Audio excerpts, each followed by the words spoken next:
Cerita kali ini aku akan menggunakan bahasaku sendiri dan dialog yang telah aku bahas sesukaku. Untuk kalian yang ingin tahu cerita aslinya, silahkan cek secara legal di G-Books part keempat volume kedua. Gimana kabarnya kalian para penonton gadis cilik bucin buku ini? Kali ini Enros akan membawakan pertandingan antara si ranking kedua Kadipaten Dunkelverker yang disebut sebagai kadipaten dengan militer terkuat yang dipimpin sama kandidat Archduknya yaitu Lesti Laut, melawan RNVS ranking 13 dari 20 wilayah dipimpin Rosmain. Kabarnya wilayah ini tuh dapat peringkat tengah karena cuma netral saat perang saudara aja, jadi kekuatan militernya jujur saja diragukan. Untuk kalian yang belum tahu alasan peperangan ini, silahkan cek video ini. Pertandingan Treasure Stealing Dieter kali ini diusulkan sama Ruven Sensei. Betul sekali, kita itu selalu mengadakan Speed Dieter, tapi kali ini aku itu mengusulkan Treasure Stealing Dieter ini karena ini juga bisa menentukan kekuatan dua kubu ini secara bersamaan. Di sini juga aku itu penasaran sama satu orang RNVS yang telah menjadi muridnya lelaki yang selalu mengalahkan Dunkelverker. Aduh, keinget masa muda dulu. Bikin semangat pokoknya. Betul sekali, pertandingan Stealing Dieter ini akan menjadi pertama di Argensmith semenjak perang saudara. Dan untuk peraturannya, oke, mereka di sini di awal, kedua kubu ini bebas memilih Phoebus apa yang akan mereka tangkap. Inti Dieter kali ini tuh menangkap, mengamankan Phoebus sendiri, lalu menyerang Phoebusnya musuh. Dinyatakan kalah jika mereka itu kehilangan Phoebus mereka, entah itu dibunuh oleh tim sendiri ataupun dibunuh oleh musuh. Dengan kata lain, kalian bisa dianggap pemenangnya jika bisa membunuh Phoebusnya musuh, atau menangkap Phoebusnya musuh ke wilayah sendiri, sekalipun itu lebih sulit. Dan khusus pada pertandingan kali ini, akan ditentukan waktunya. Jika waktunya habis dan Phoebusnya masih berada di wilayahnya masing-masing, maka RNVS yang menang.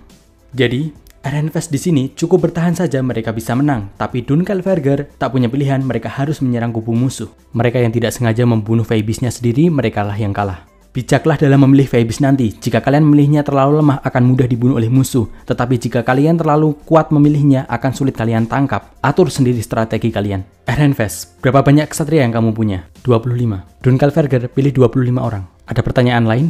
Rosmain di sini mengangkat tangannya, menanyakan apakah dia boleh menggunakan Face Stone maupun Magic Tool.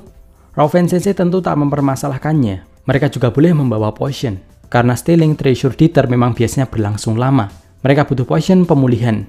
Rosmain di sini senang atas jawabannya, dia pun mengecek tasnya sendiri. Ruven Sensei di sini terkejut. Dia mau ikut pertandingan juga, padahal dia itu baru kelas 1. Apalagi dia itu bukan kesatria. Itu jelas-jelas bisa membahayakan nyawanya. Dan orang-orang RNVS di sinilah yang paling terkejut juga atas partisipasi kandidat Archduknya. Terutama para pengikutnya Rosmain seolah ingin menangis. Pertandingan ini terlalu berbahaya untuk gadis cilik ini. Tetapi wajah Rosmain sini sudah memperlihatkan tekad kuatnya. Dia tidak akan hanya duduk dan menonton saja. Karena pertarungan untuk squash dan West ini adalah tanggung jawabnya. Ruven Sensei di sini menghormati keputusannya. Dia pun meminta Lesti Laut untuk turun pertempuran juga, yang membuat Lesti Laut di sini memelototi Rosmain penuh kemarahan.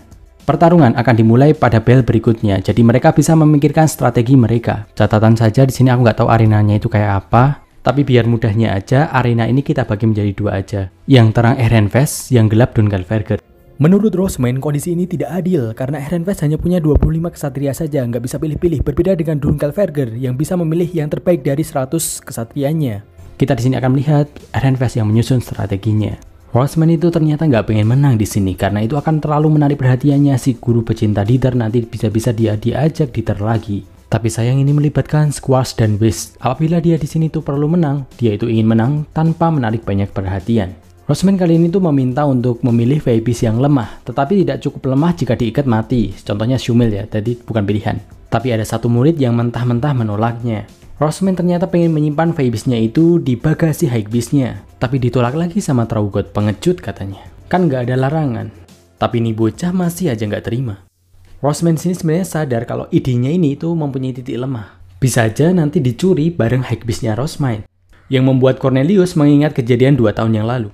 Rosmain di sini tuh meyakinkan kalau dia itu nggak apa-apa asalkan dia itu nggak keluar dari Hypebeast-nya. Sayangnya kan waktu itu dia itu malah keluar dari Hypebeast-nya. Rosmain di sini tuh menekankan kalau pertandingan Dieter kali ini tuh lebih mengutamakan untuk bisa mengecoh lawannya. Rencananya Rosmain, mereka di sini harus fokus dalam pertahanan mereka. Dunkelverker kemungkinan akan langsung menyerang setelah mereka itu menangkap Phoebus mereka. Dan semakin waktu mendekati habis, maka serangannya akan semakin intens. Dan saat itulah Rosmain sini akan membuatkan celah untuk para ksatria agar mereka bisa melakukan serangan habis-habisan kepada kubu musuh untuk membunuh Phoebus mereka. Tapi nih bocah itu masih menentangnya, katanya bertahan pengecut. Yang penting nyerang. Udah sok kuat naif, mending-mending Angelica sekalipun otak-otot tapi dia itu patuh.